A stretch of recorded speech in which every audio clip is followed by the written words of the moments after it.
Welcome to my channel for Excel learning. If you want to learn Excel, please follow my channel. How to use unique function in Excel. Follow the sheet. सबसे पहले हमें एक sample data चाहिए होगा. ये हमारा एक sample data है जिसमें मुख्तलिफ शहरों के नाम लिखे हुए हैं. अब हम यूनिक फंक्शन के ज़रिए यूनिक शहर निकालेंगे. तो आइए देखते हैं. सबसे पहले हम क्या करेंगे, C2 के ऊपर जाके इक्वल टू लिखेंगे यूनिक, और B2 से लेके B123 तक रेंज देंगे, फिर कॉमा लगाएंगे, फिर हम फॉल्स सेलेक्ट करेंगे, और इंटर कर देंगे.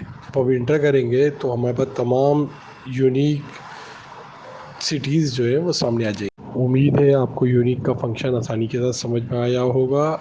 मज़ीद फार्मूलों के लिए हमारे साथ जुड़े रहिए.